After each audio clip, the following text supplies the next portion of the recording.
31 मई 2022 के financial news analysis में आप सभी का बहुत बहुत हार्दिक रूप से स्वागत है। मैं हूं प्रशांत मावानी। ये दिन है ट्यूसडे। दोस्तों, आज हमारे टेबल पर हैं 3 टॉपिक्स। इसमें ये 2 न्यूज़ आइटम्स हैं और ये वाला टॉपिक जो है ना, ये आपकी मेंस एग्जामिनेशन के लिए बहुत ही इम्पोर्टेंट है। क्यों इम्पोर्टेंट है? Will talk about it when we will reach there. I will give you a brief introduction कि ये टॉपिक क्यों इम्पोर्टेंट है। आगे बढ़ने से पहले डिफरेंस, प्लीज़ मेक श्योर कि आप इस सीरीज़ को दूसरे लोगों के साथ शेयर ज़रूर करें। Each and every single sharing matters. ऐसा मत सोचिए कि कोई और इसको शेयर कर देगा तो काम चल जाएगा। नहीं, I want you guys personally to take the charge and share this series with as many people as possible. Do tell them about this series, do tell them about Curiously Education, because you are the brand ambassador of this series, you are the brand ambassador of this channel. क्योंकि आपको इसकी quality के बारे में पता है, आपको पता है कि कितनी मेहनत से ये चीज़ों को आप तक पहुंचाई जा रही है, राइट? तो let's move on dear friends. आज का पहला टॉपिक है CCI probe. CCI stands for competition commission of India. अब CCI जो है वो एक चीज़ को लेकर इन्वेस्टिगेशन कर रहा है. It's about e commerce companies और प्रिफर्ड सेलर्स. यहाँ पर फ्लिपकार्ट और अमेज़ोन की बात हो रही है. ये इन्वेस्टिगेशन जो है ये फ्लिपकार्ट एंड अमेज़ोन पर हो रहे हैं. और ये जो इन्वेस्टिगेशन आर्म है CCI का, तो इन्होंने कुछ रेड्स कंडक्ट की और इनके हाथ कुछ नए डॉक्यूमेंट्स लगे हैं. बेसिकली ये जो पूरी इन्वेस्टिगेशन है ये डायरेक्टर जनरल को जून के पहले हफ्ते, जून 2022 के पहले हफ्ते तक ख़त्म कर देनी थी. लेकिन अब DG ने कुछ और वक्त मांगा है. वक्त इसलिए मांगा है क्योंकि ये जो रेड्स कंडक्ट की अमेज़ोन और फ्लिपकार्ट के कुछ लोकेशंस पर, तो कुछ नए डॉक्यूमेंट्स हाथ लगे हैं और ये नए डॉक्यूमेंट्स को अच्छी तरीके से रिव्यू करना चाहता है डायरेक्टर जनरल. और उसके बाद CCI को ये अपना जो रिव्यू है वो प्रोवाइड करेगा. तो इसके लिए वक्त चाहिए. नाउ द थिंग इज़ कि ये केस किस चीज़ के साथ जुड़ा हुआ है. ब्रीफली इसको अगर मैं समझा दूँ तो लेट्स से मैं रैंडम नाम ले रहा हूँ, राइट? लेट्स से अमेज़ोन, या फिर यही चीज़ जो है वो आप फ्लिपकार्ट पर भी इम्प्लीमेंट कर सकते हैं. जस्ट अ रफ एग्जाम्पल, मान लीजिए कि अमेज़ोन जो है उस पर एक प्रेफर्ड सेलर है जिसका नाम है XYZ. अभी XYZ जो है वो ख़ास प्रकार के स्मार्टफोन्स को ऑनलाइन बेचता है. तो अमेज़ोन जो है वो क्या करता है कि इस XYZ के फ़ोन्स को ही प्रमोट करता है. फ्रंट पेज पर उसी के फ़ोन्स हैं और डील्स भी जो हैं इसमें मिल रही है, डिस्काउंट्स भी इसमें हैं एंड थिंग्स लाइक दैट. तो अमेज़ोन का पूरा सपोर्ट है. अब अमेज़ोन क्यों ऐसे, कोई दामाद है तो इसको इतना सपोर्ट नहीं. अमेज़ोन ने डायरेक्टली इनडायरेक्टली इस स्मार्टफोन कंपनी में पैसा इन्वेस्ट किए हैं. तो ज़्यादा जितना ये फ़ोन बिकेगा इस अपने खुद के प्लेटफॉर्म पर, तो उतना ही ज़्यादा फ़ायदा. इट्स लाइक कि आप ही बड़े ब्रांड हैं, राइट? अगर आप एक बहुत ही फेमस व्यक्ति हैं तो फिर आप दूसरों के टी शर्ट्स और दूसरों के कपड़े क्यों बेचेंगे? आप खुद की ब्रांड क्रिएट करके खुद ही ना बेचें, राइट? तो ये दैट मेक्स लॉजिकल सेंस. तो सेम चीज़ अमेज़ोन यहाँ पर करने की कोशिश कर रही है. लेकिन हमारे देश के कुछ रूल्स एंड रेगुलेशंस हैं जो सही रूल्स एंड रेगुलेशंस हैं. इसमें होता ये है कि जो दूसरी कंपनीज़ हैं जो अमेज़ोन पर अपने मोबाइल फ़ोन को बेचना चाहती है, तो अमेज़ोन जानबूझकर उनको आगे नहीं रख रही है. अमेज़ोन या फिर Flipkart, again this is just a hypothetical example. तो इस चीज़ को लेकर, इस कंपटीशन लॉ का वायोलेशन जो है, इसका जो एक एलिगेशन, एक इल्ज़ाम जो लगा है इन दोनों कंपनीज पर, तो इसकी इन्वेस्टिगेशन ये CCI की DG कर रही है. I hope things are clear. इसमें डीप डिस्काउंटिंग, बहुत बड़े बड़े डिस्काउंट्स दिए जाते हैं और अट्रैक्ट करने की कोशिश की जाती है, राइट? तो ये सारी चीज़ें जो हैं वो हो रही थी या फिर हो रही हैं, और इन्हीं सारी चीज़ों को CCI जो है वो देख रही है. क्योंकि इस प्रकार की एंटी कॉम्पिटिशन या फिर मोनोपोलिस्टिक बिहेवियर जो है वो हमारे देश में अलाउड नहीं है. और 2020 की बात है, दिल्ली व्यापार महासंघ DVM, जो confederation of all India traders CAIT का एफिलिएट है, तो इन्होंने CCI को अप्रोच किया और कहा कि देखिए फ्लिपकार्ट और अमेज़ोन जो है वो इस प्रकार से अपनी मार्केट डोमिनेंस का गलत तरीके से लाभ उठा रहे हैं और ये कंपटीशन लॉ को वायलेट कर रहे हैं. तो उसके बाद ये इन्वेस्टिगेशन जो है वो स्टार्ट हुई है. I hope things are clear. Moving on to palm oil.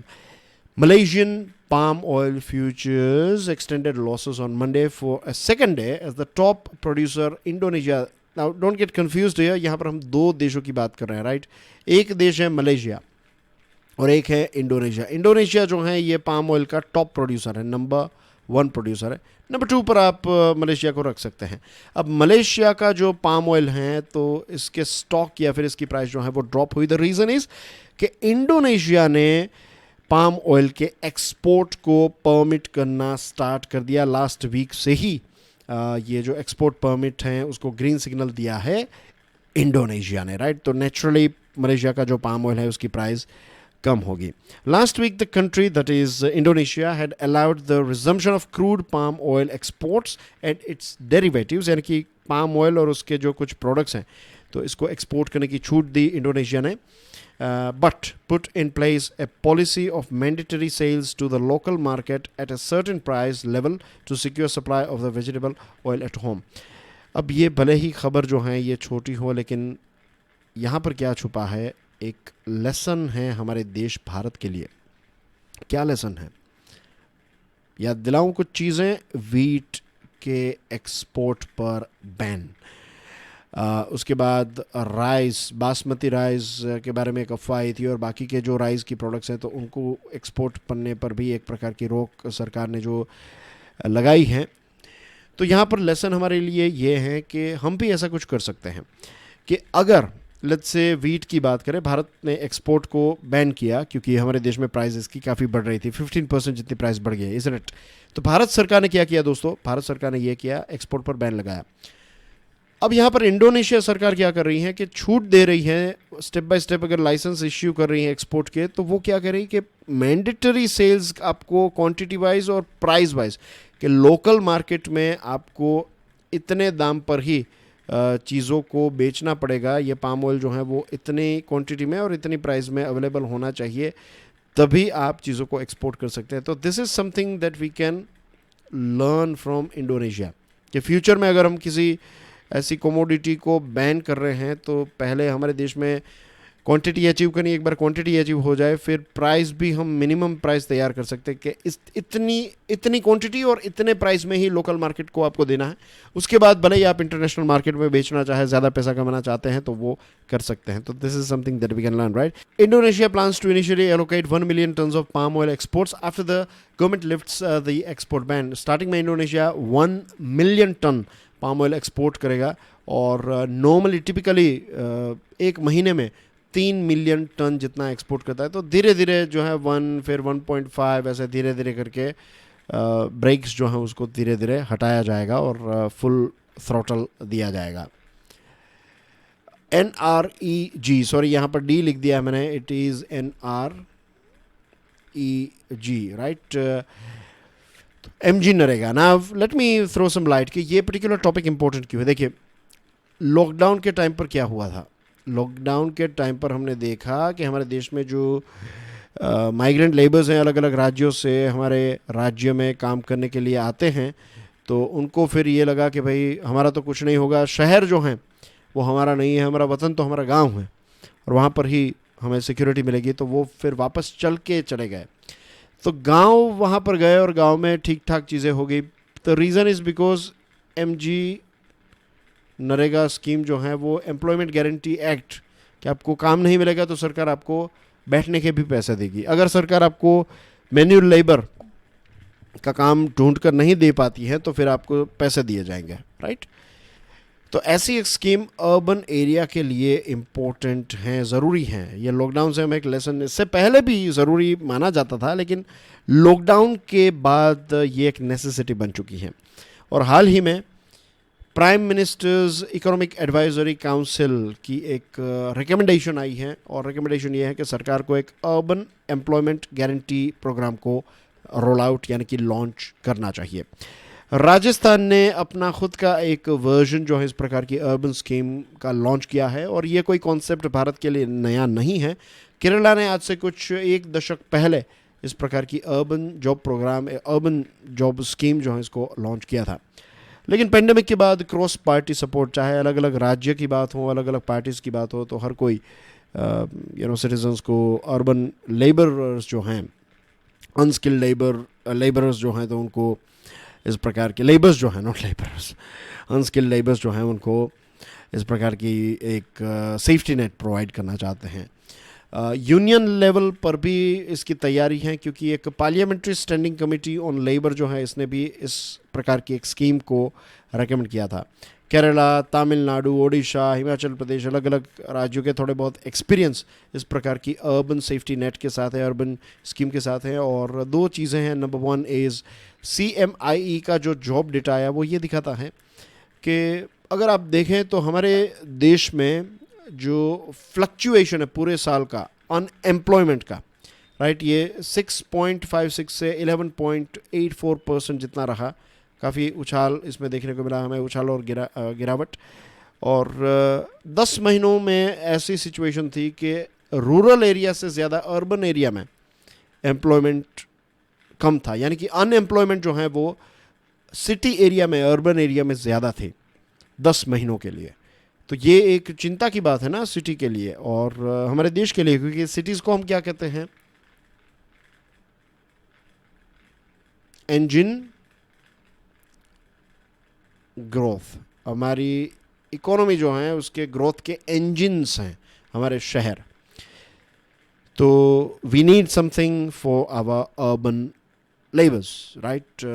अब स्टेट लेवल के जो इनिशिएटिव हैं इसकी जियोग्राफिकल लिमिटेशंस होती हैं, और let's say UP, Bihar, Rajasthan, West Bengal, तो वी नो के let's say UP, Bihar, Rajasthan के जो लोग हैं बहुत ही मेहनती लोग हैं, और वो जॉब के लिए अलग अलग मुंबई, गुजरात के अहमदाबाद में आप जाएंगे तो you will find people from Rajasthan, right, जो मारवाड़ रीजन के बहुत सारे लोग वहाँ पर हैं। तो अब राजस्थान इस प्रकार की स्कीम को लॉन्च करेगा तो ज़्यादा फ़ायदा जो है ना वो राजस्थान के लोगों को नहीं मिलेगा। राजस्थान का जो एक व्यक्ति है वो कहाँ पर जा रहा है जॉब के लिए, वो मुंबई जा रहा है, अहमदाबाद जा रहा है, एक्सेट्रा। तो गुजरात में और महाराष्ट्र में ऐसी स्कीम है तो फिर इसका फ़ायदा होगा, इज़न्ट इट। तो ये कुछ ऐसे राज्य हैं, अगर ये ऐसी स्कीम को इम्प्लीमेंट तो हमें पूरे देश में करनी है। ऐसा नहीं है कि फिर राजस्थान के बड़े शहर है उसमें सिर्फ राजस्थान के लोग ही काम कर रहे हैं, वहाँ पर भी आपको देश के अलग अलग कोनों से लोग जो हैं वो काम कर रहे हैं, ऐसा नहीं है। लेकिन हमें एक पैन इंडिया स्कीम की ज़रूरत है। जैसे MG नरेगा है तो पूरे देश में है, वैसे ही हमें एक सेंट्रल लेवल की स्कीम की ज़रूरत है। अब हेल्थ में क्या किया, बहुत सारे अलग अलग राज्यों में, जैसे कि गुजरात में एक माँ वात्सल्य करके इंश्योरेंस स्कीम चल रही थी कि अगर आप बीमार हैं तो फिर चीफ मिनिस्टर लेवल की, ये स्टेट लेवल की स्कीम थी। माँ अमृतम नॉट माँ वात्सल्य, माँ अमृतम स्कीम थी हेल्थ की गुजरात में। लेकिन अब PMJAY सरकार ने निकाली, सेंट्रल गवर्नमेंट ने, तो क्या किया, इंश्योरेंस स्कीम को सिंक्रोनाइज कर दिया स्टेट लेवल और सेंट्रल लेवल की, ताकि डबल पैसे ना हो और एक ही हेल्थ सेक्टर को टारगेट किया जाए। Same thing we can do with this urban employment guarantee programme, कि किसी राज्य में, जैसे राजस्थान में अगर इस प्रकार की स्कीम है तो सेंट्रल गवर्नमेंट की स्कीम के साथ इसको अलाइन किया जा सकता है। अब दो प्रश्न उठते हैं कि इसका कॉस्ट क्या होगा, इसकी डिज़ाइन कैसी होगी। रही बात कॉस्ट की, तो अजीम प्रेमजी यूनिवर्सिटी के रिसर्चर्स ने ये कहा है कि अगर 100 दिनों का गारंटीड वर्क दिया जाए 20 मिलियन वर्कर्स को, और पर डे का उनका जो वेज है 300 रुपीज़, तो ये रखा जाए तो सरकार को कुछ 1 लाख करोड़ रुपए इसके लिए निकालने पड़ेंगे। नाउ रिमेंबर हमारा जो बजट था that was somewhere around 39.4 lakh crore rupees का बजट था पूरा हमारा। तो 1 lakh crore is a sort of big amount, but इसके बेनिफिट्स जो हैं वो भी उतने ही ज़्यादा होंगे। और इसको हमें ऐसा नहीं है कि डायरेक्टली लॉन्च कर देना है, राइट। इसमें जो अलग अलग दूसरी सेंट्रल गवर्नमेंट की अर्बन एरियाज़ के लिए urban job guarantee type of scheme चल रही, तो इसको इसमें सब्स्यूम किया जा सकता है, अर्बन एम्प्लॉयमेंट स्कीम्स को इसमें मिक्स किया जा सकता है, सिंक किया जा सकता है, राज्यों के साथ मिलकर इसको लॉन्च किया जा सकता है। और जो जीन ड्रेजे हैं तो उन्होंने एक सजेशन दिया है कि हम एक डुएट, यानी कि decentralised urban employment and training, इस प्रकार की स्कीम को लॉन्च करें। तो इसमें जो पब्लिक इंस्टीट्यूशंस हैं उसमें से इसको स्टार्ट किया जा सकता है, और धीरे धीरे करके एक बार इसको ट्राई एंड टेस्ट कर ले, उसके बाद इसको दूसरे जगहों पर लॉन्च किया जा सकता है, या फिर पैन इंडिया लॉन्च किया जा सकता है। तो पहले इसको पायलट प्रोजेक्ट के तौर पर हमें लॉन्च करना है और पब्लिक इंस्टीट्यूशंस में जॉब्स दिलाइए, फिर उसके बाद धीरे धीरे करके प्राइवेट सेक्टर या फिर दूसरे सेक्टर्स में जॉब्स जो हैं उसके लिए सरकार सपोर्ट प्रोवाइड कर सकती हैं। But yes, definitely we need this sort of scheme for our urban poor. And that's basically everything in today's discussion difference. Thank you very much. I hope आज की इस डिस्कशन से आपको ये कॉन्सेप्ट जो है वो क्लियर हो गए होंगे. प्लीज़ मेक श्योर कि आप इस लेक्चर को दूसरे लोगों के साथ तो शेयर करें, और आपके लिए कुछ इंटरेस्टिंग वीडियोस बनाए हैं. अगर नहीं देखे then do check them out. I see you soon. Till then enjoy your studies. God bless you all. जय हिंद.